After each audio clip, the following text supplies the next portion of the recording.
মানে is no more আর কি। Life style ঠিক থাকলে কিন্তু আপনার কোনো সমস্যা হবে না। পরিবারের সদস্যরা জানতেন ঢাকা প্রিমিয়ার লিগ খেলছেন তামিম ইকবাল। এমন সময় আকরাম খানের কাছে ফোন এলো, জানানো হলো তামিম ইকবাল আর বেঁচে নেই।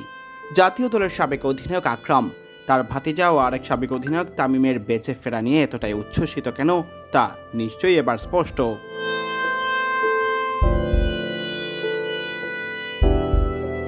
24 মার্চ ডিপিএল খেলতে এসে হার্ট অ্যাটাক করা তামিম ছিলেন জীবন মৃত্যুর সন্ধিক্ষণে। এক পর্যায়ে সবাই ভেবেছিলেন তামিম বোধহয় আর নেই। সেই পরিস্থিতি থেকে তামিমের বেঁচে ফেরা কাকতাল বলেই মনে হচ্ছে সবার কাছে, চাচা আকরামের কাছেও। সত্যি কথা বলতে কি, যে যখন আমি খবরটা পেয়েছি তখন নিউজ ওয়াজ ভেরি ব্যাড। মানে সত্যি কথা বলতে কি, মানে শুনে মানে আমাকে যে বলা হলো যে মানে ওর মানে ইজ নো মোর আর কি। সো এটা মানে কল্পনা করতে পারিনি যে মানে কোনোদিন ভাবিও নেই যে এই ধরনের কোনো একটা নিউজ শুনবো আমি, যেহেতু ওরা তো মনে করেন এত অল্প বয়সের ছেলের মতো। তারপরে প্রায় ঘন্টা দেড়েক গাড়িতে ছিলাম, খুবই আপসেট ছিলাম। তারপরে ঘন্টা দেড়েক পর আমাকে ডাক্তার ফোন করলেন। আমরা কনফারেন্সে আমি এবং স্পেশালিস্ট হসপিটালের ডাক্তার মহিউদ্দিন এবং যে আমাদের মারুফ ভাই যে মানে উনি, আমরা কনফারেন্সে উনি আমাকে যখন এক্সপ্লেন করলেন এবং বললেন যে রিং লাগাবার জন্য নিয়ে যাচ্ছে, তখন আসলে আমি একটু নর্মাল হয়েছিলাম। যেহেতু আপনার রিং যখন লাগাতে নিয়ে যাচ্ছে দ্যাট মিনস মানে ও সার্ভাইভ করার সম্ভাবনা আছে। তো সেটা নিয়ে তো ভেরি আপসেট ছিলাম, কারণ এই ধরনের এই বয়সের এই ধরনের লোকরা যারা স্পোর্টসের সাথে আছে, গত 10 মানে অসুস্থ হওয়ার আগে 10 দিন সে কিন্তু আপনার 2টা 100ও মেরেছে। তো এটা একটা মানে কল্পনা করা যায় না এই ধরনের কোনো নিউজ শুনবো আর কি। তো আমি না, আমার সাথে সবাই, আমি ফ্যামিলি মেম্বার না, ফ্যামিলি মেম্বার বাইরেও যারা ছিলেন, আত্মীয় স্বজন যারা, সবাই কিন্তু খুবই আপসেট হয়েছেন আর কি।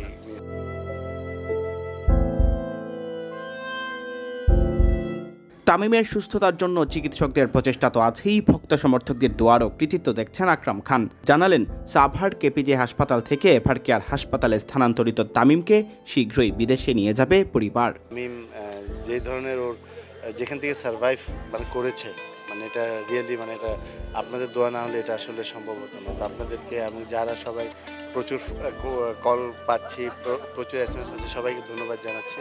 কারণ নর্মালি কালকে ডাক্তারের সাথে কথা হয়েছে যে এই ধরনের পেশেন্ট কিন্তু এইভাবে ফিরে আসাটা খুব লেস মানে চান্সেস থাকে আর কি। তো আল্লাহর মতো ওখান থেকে চলে আসছে। আমি তো পরশুদিন বলেছি যে আমাদের সাভারে যে হসপিটাল, ওনারা they did very good job, মানে এক্সট্রাঅর্ডিনারি।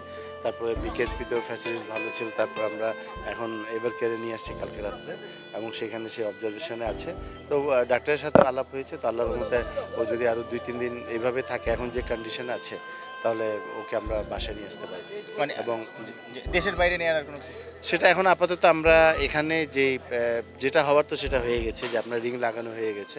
বাট ডেফিনেটলি আমরা যত তাড়াতাড়ি সম্ভব পারিবারিক থেকে সিদ্ধান্ত নিয়ে আমরা দেশের বাইরে নিয়ে ওকে জাস্ট ভালোভাবে মানে আমরা যে এক্সামিনেশন করে তারপরে একটা রিলিজ হবো আর কি, যে টেনশনটা রাখতে চাচ্ছি না আর কি। আকরাম বিশ্বাস করেন এই ধকল কাটিয়ে আবারও ক্রিকেটে ফিরবেন তামিম, খেলবেন ডিপিএল বিপিএল এর মতো আসর। তবে এজন্য তামিমের জীবনধারায় পরিবর্তন আনতে হবে মনে করিয়ে দিলেন সে কথাও।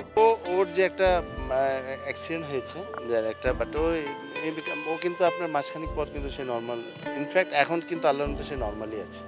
তো আমরা আশা করছি, ডাক্তার কালকে বলেছেন আমাকে যে আপনার হয়তো বা 1 মাসের পর সে নর্মাল অ্যাক্টিভিটিতে চলে আসতে পারে। হ্যাঁ, ও আমার মনে হয় না যে ওর কোনো অসুবিধা হবে। অনেকে আছেন অনেক রিং টিং দিয়ে। আপনার সাজেশন কি থাকবে? লাইক সে তো ইন্টারন্যাশনাল ক্রিকেট এখন খেলছে না, লঙ্গার ভার্সনও খেলবে না, ঢাকা প্রিমিয়ার লিগ আর বাংলাদেশ প্রিমিয়ার লিগ, মানে বিপিএলটা টি20টা তো চালিয়ে যেতে পারার কথাই।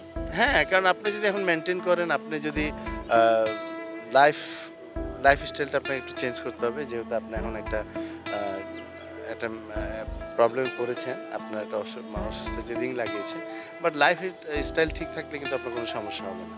তো আমার ওর যে ক্যাপাবিলিটি আছে, ওর যে মেন্টাল স্ট্রেংথ আছে, তো আমার মনে হয় যে সে এটা ইজিলি করতে পারবে।